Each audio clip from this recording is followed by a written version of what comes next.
Hey there, this is Therese Skelly, and I am so excited that you are going to be listening to an episode of the Fiercely Brilliant podcast. Do you like those two words? Fiercely Brilliant. My hypothesis is that you are here for a reason. We all are. Our souls have led us on journeys that have very often taken some twists and turns, and sometimes it's not pretty. Sometimes there's struggle and there's loss and there's challenge, and in the middle of that, there's always a way out. And it's those times that often lead us into our great life and work.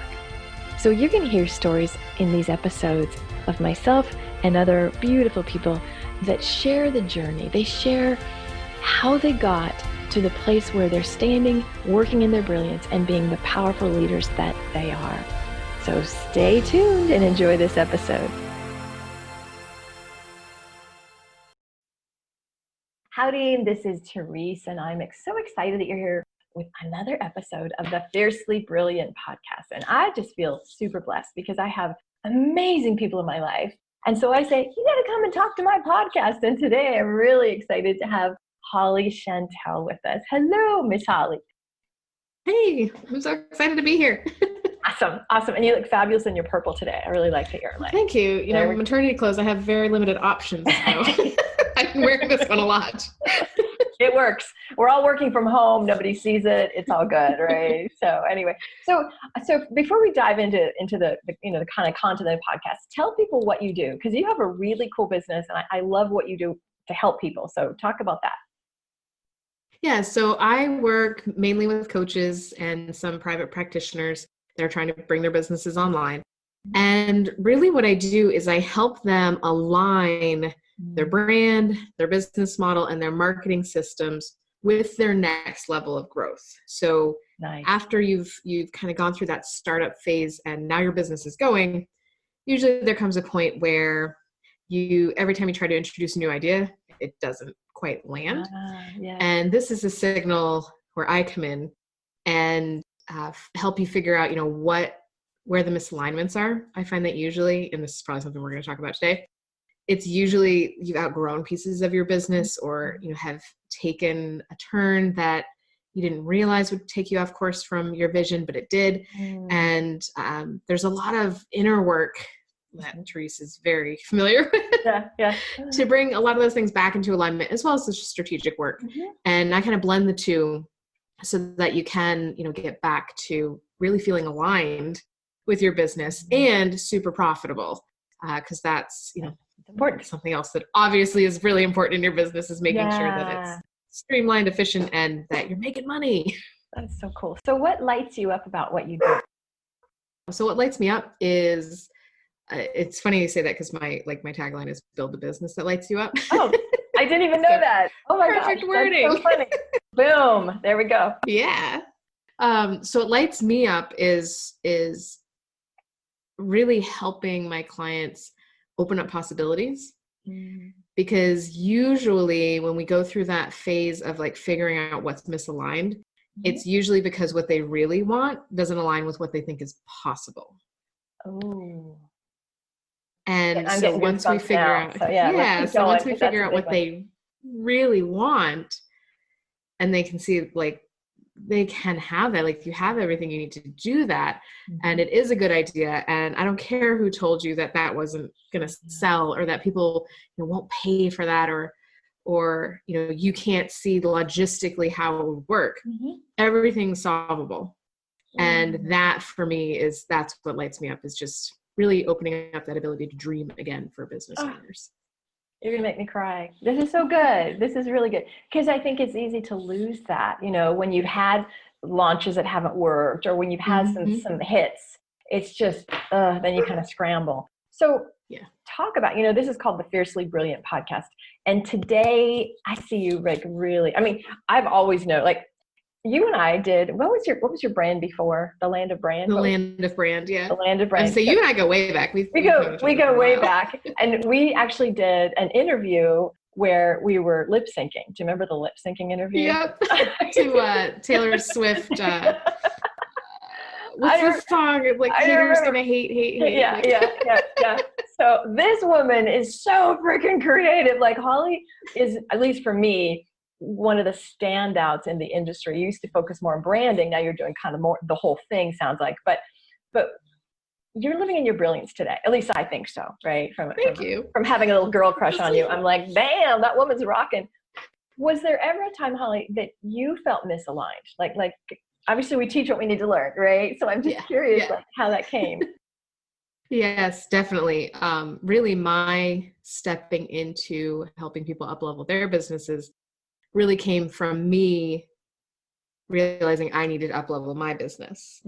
And so it's not always a beautiful process. And it's not always a process that you realize is happening.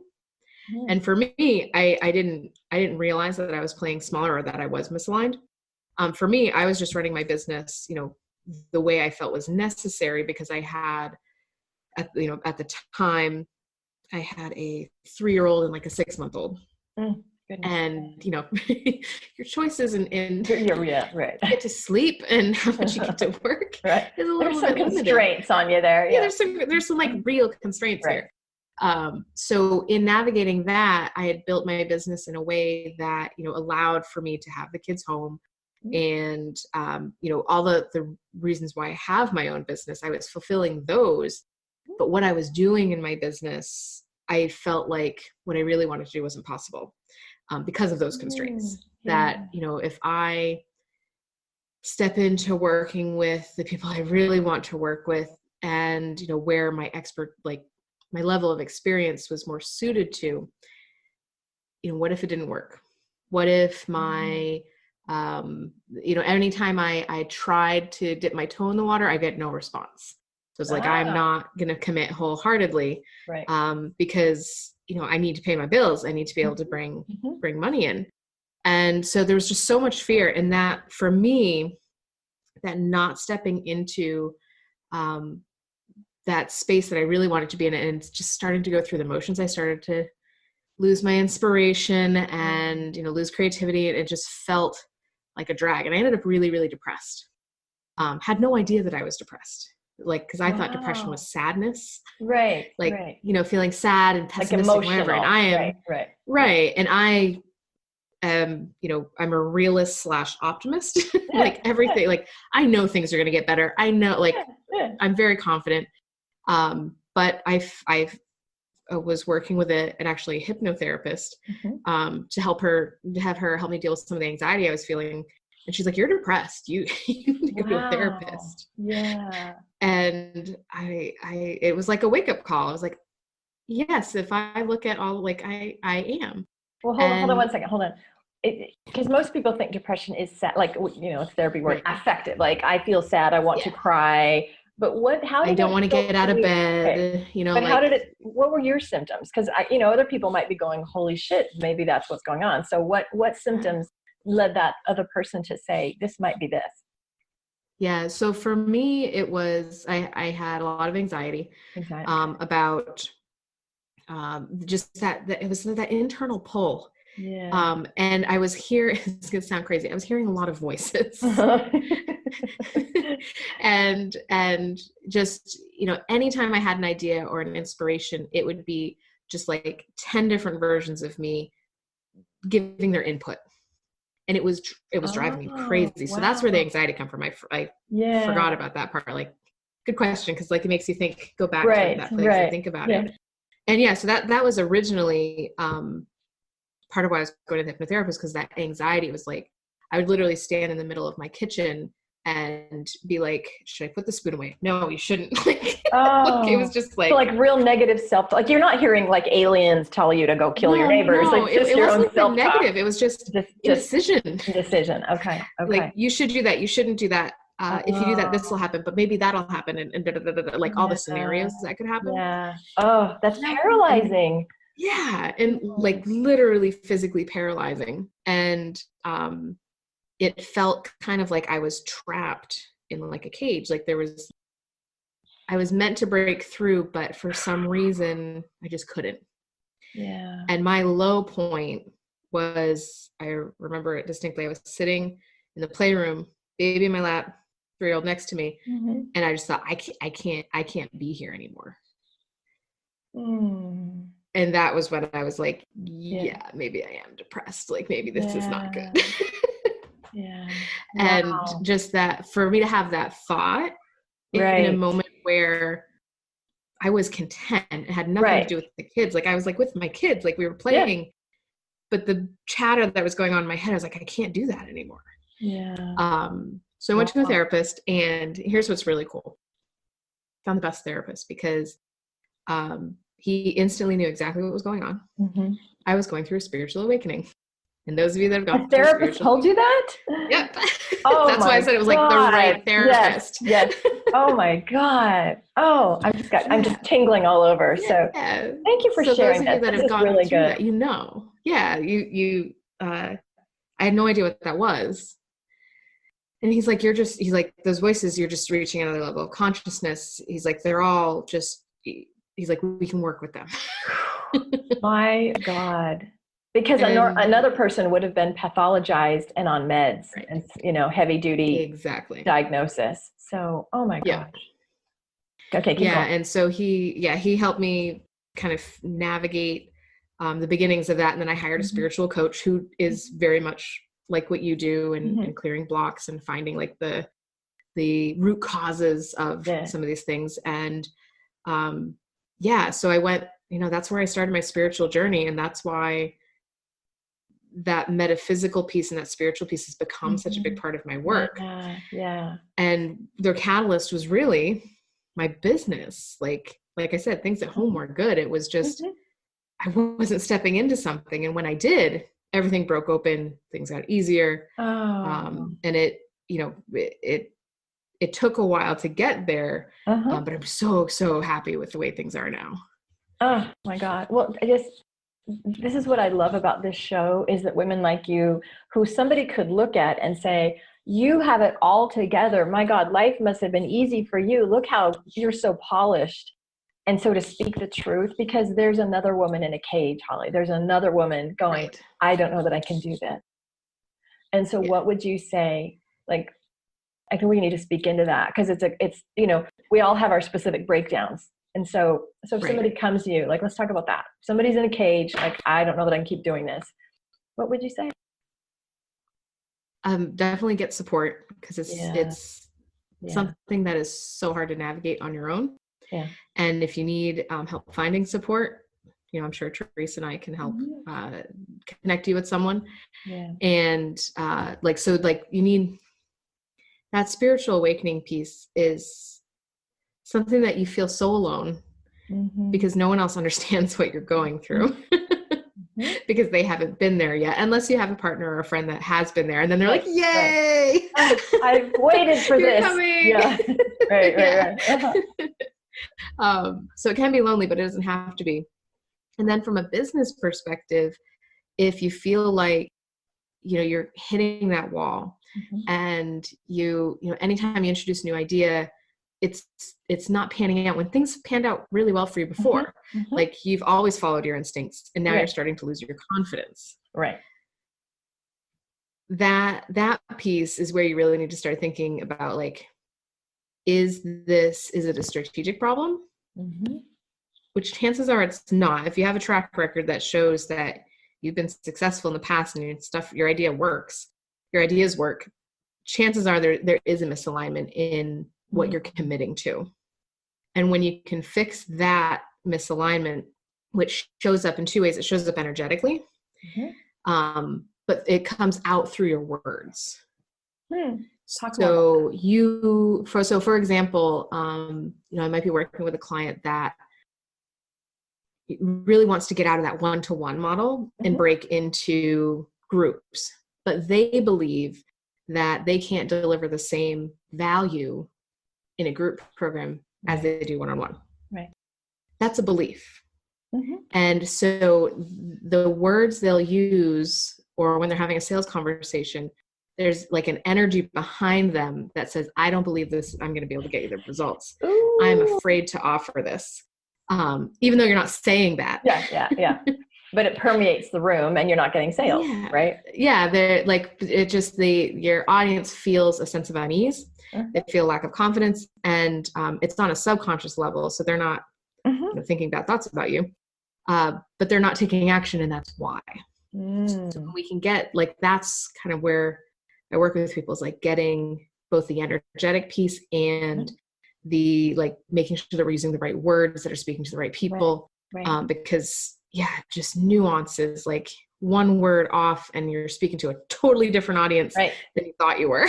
Yeah, no, you're really good at this. Y'all should hire this woman for this. Just hire her. I want to speak to, let me just back up a little bit. We reconnected like 6 months ago, or like long time ago, maybe 6 months ago, probably, maybe less, almost a year ago. I don't know when we reconnected, after years, after our lip sync duet on live video. And you shared that story with me.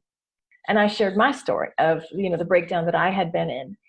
And for me, it was like, oh my God, I love this woman. I feel close to this woman. I want to champion for this woman. But what I know also happens is that when we're in those modes, we have shame and we want to go quiet. And we don't, when we, the little gremlins compare, and then we watch other people who are in seasons of generativity and they're running around, they're hustling, and we're like, what the fuck? And so let's talk about, exactly, really, right? So let's talk about that, because it's so imperative to understand seasons and to not let the shame voices get you. Like, because your business, when you are deconstructing something or allowing this to break away, you're not rocking the revenue as much, right? Like there's a letting go of, and it's really easy to get into, oh my God. So let's just talk about that, because I think that is such a plight when you're in this place. So what do you got? So this is kind of become my new way of operating my business. And I think it's a really good analogy for what you're talking about, the seasons. So something that I've come aware from my coach is, the rhythms of life. Yes. How the earth goes through seasons, and there's the death cycle and the rebirth and the growing, and then the harvest, and then back to the death cycle. Right. Your business and you go through these same cycles. And so we do have to be gentle with ourselves and learn how to recognize when we might be going through a death cycle, and allow that process to happen, and making sure that, again, we're treating our business in a natural way. So sometimes we think that we can just go and launch something new. But if you haven't been planting the seeds for that thing, it has nothing to grow from. Right. So you might have an idea now so this is like, I know there's a lot of guilt around this. Like, you have an idea, you put it out into the world, no one really responds. You just planted a seed.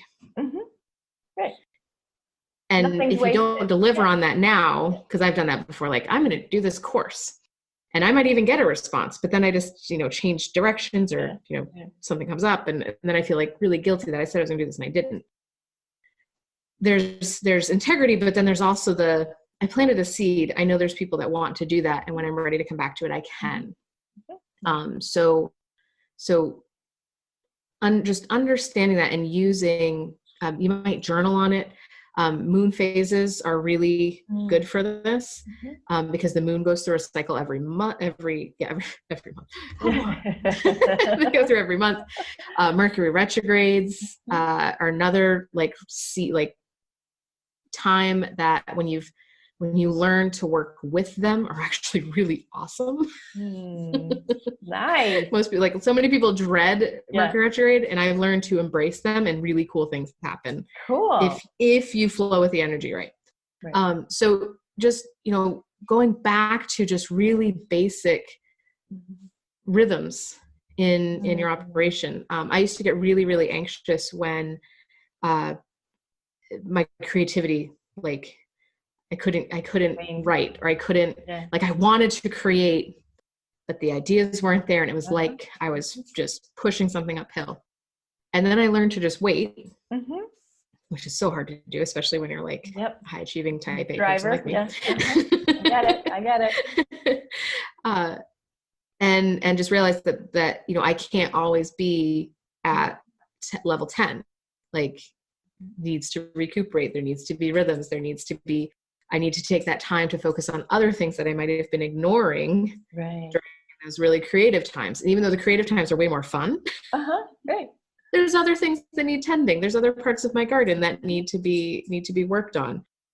So just recognizing those rhythms for yourself, and it doesn't happen overnight, but when you do, and you can work with them, you'll find yourself comparing yourself a lot less, Yes, feeling a lot less shame, and just realizing like, this is where I am right now, and spring is coming and I'm going to be amazing. And that is okay. There we go. Yeah. I work really hard at, I'm like a shame buster, and that is my like life's mission is to eradicate shame. And it's so easy to sit there when you're in a season of maybe gestation. You're kind of waiting and growing it, and you look around and people are having launches, and it can drive you nuts. And I know there's a tendency, I always say to my clients, measure something else, right? Because there's a tendency like, I didn't do enough sales calls, I didn't get enough opt-ins, and so the focus must be like, what can you measure in yourself? And maybe that's, I meditated 5 minutes more, I slept a little better, I snuggled my dog today. You know what I mean? Like, I think we get so outside oriented, like I got to go get that, as opposed to who am I asked to be? Like, what's emerging? That and just looking at the current here and now. Yeah. I'm okay. Yeah. My bills are paid. That's right. In the moment. Spending time with my kids, like going back to the way you wanted your life to be. And that was huge, is just not measuring yourself by those numbers and by those achievements that you set, those goals that you set for yourself. Because the reality is, life is what matters, that you are happy is what matters, that your day-to-day is pleasant. It's what matters. And if you're driving yourself crazy, it's not pleasant. Fire your boss on the inside. So let me just ask you one last question. I really liked how you started by saying, here's where you are, but here's what you dreamed. And, like, is it not possible? So sometimes people have given up on their dreams, or they have let their dreams be talked out of them, or shamed out of them, or socialized out of them. So how do you help people reignite with like, what would I just freaking love to have? What do you do for that? Usually they know what they'd love to have. Okay. It's kind of like, what I really wanted to do was this, but this was easier, or someone told me that this would work better. Right. And so I find that a lot of, especially coaches, they started off with this dream of what they wanted, but then they followed all the advice and the steps that they're supposed to take that everyone else is taking. And they just, in the kind of put your nose to the grindstone, blinders on, doing the business, just lost sight of it. Right. And now there's so much complexity and nuances that to go back just seems like they'd be starting over. And that's usually not the case.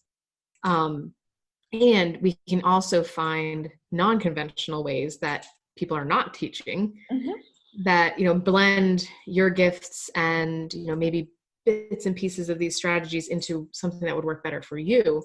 Right. And those, like, that's the kind of thing, like, that's like, I'm an integrator. I take all these pieces and bring them together, and that's just fun. I can see you light up. I just nerd out about that. So getting back to I can't remember what the original question was, I'm sorry. So just recognizing that you probably have a dream in there, and, try to remember what it was. Like, what did you want when you first started? Like, what inspirations pop up for you, and then you immediately like, that won't work, like, because that might actually be the thing.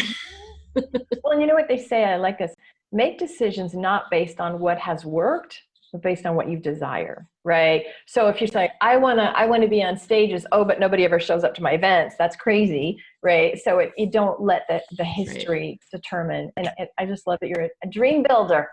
All right, do you have any last words of advice? So how to be fiercely brilliant, how to step into your dreams, how to navigate a spiritual awakening, like, what do you got? I know we could talk for more days, but I was going to say, that's a lot of stuff. I know. How long do we got? Just pick one of those. So.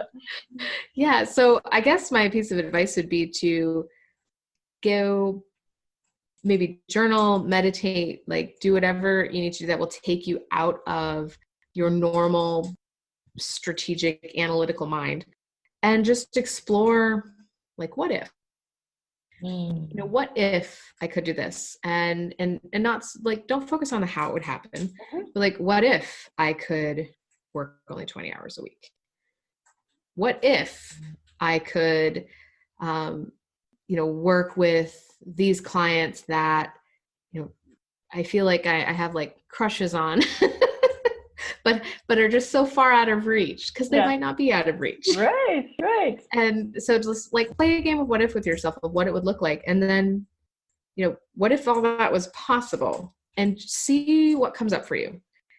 See how you feel physically, see ideas that you have that might show you how. Start looking around for signs of other people doing that, or other people saying, that you should be doing, you should go for it. So start looking for those external signals, as well as the internal ones. And start, when you start believing that it's possible, the pieces fall into place. And that's just kind of how the universe works. And so the part of believing it's possible is you don't listen to the little voices that tell you, but you don't know how to do that. It's never been, shh. So I love what you said. Don't worry about the how. And whenever you get those thoughts, just literally, shh, go lay down, right? It's not even that you have to push them away. Just say, thank you. Yeah. Just and I'll figure it out. Right. It'll happen. Like, I don't need that answer right now. I will get there. Very nice. So one step at a time.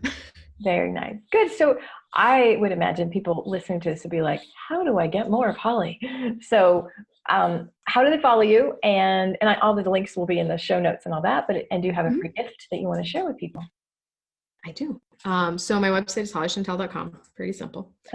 And so I have a free gift. So if you're at that place where you're trying to introduce new ideas, or you're trying to reach another level in your business where you've maybe plateaued or stalled, I have a growth blind spot quiz that'll tell you where the misalignment is on a strategic standpoint, and then also usually what energetically is underlying that. So what the belief might be, or where you might be misaligned in that area. So that's at growthblindspot.com, and it's a really cool quiz. I was very, very happy when I created it, because I was like, this is cool. I'm gonna go take it. That sounds really cool. Nice. That's fabulous. It has been such a delight, and you're going to have a baby shortly. So I don't know when your episode will air, but you might be a new mom. So wishing you just all the best with that. And just thanks again. I appreciate, I have mad respect for your skills in the marketplace, but getting to know you more as such a woman of authenticity, you're just a delight. So thank you so much for showing up. Likewise. We're just like crushing on each other. We are. OMG. Let's just do a little duet now. Okay. Thanks for now listening. And you guys, leave comments if you like something. Just what was your big takeaway? Like, this was kind of chock full of a lot of stuff.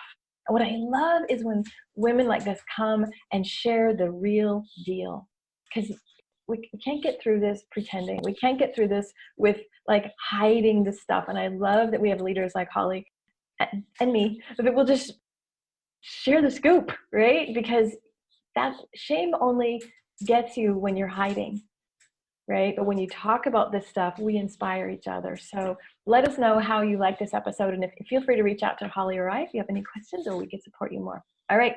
Peace and blessings. Bye. Thank you. Bye. Hey, I really appreciate you listening to that last episode. And I would love to get to know you a little bit more and to get to connect with you on a deeper level. And here's what I suggest. I've got a Facebook group that corresponds with the content of these podcasts. It's called Fiercely Brilliant Women in Business with Therese Skelly. So if you just search Facebook, Fiercely Brilliant with Therese Skelly, you'll find the group. It's a really nice group. It's a small group, and I'm super active in it. So each week we have a lot of supportive conversations. I share a lot of resources. I do a lot of coaching on the spot. And I would love to have you join me there. So if you like the vibe of this podcast and you want to hang out with a pretty darn cool community of women, join us at Fiercely Brilliant on Facebook with Therese Scally. Alrighty, peace and blessings, and I hope to see you in the group. Bye now.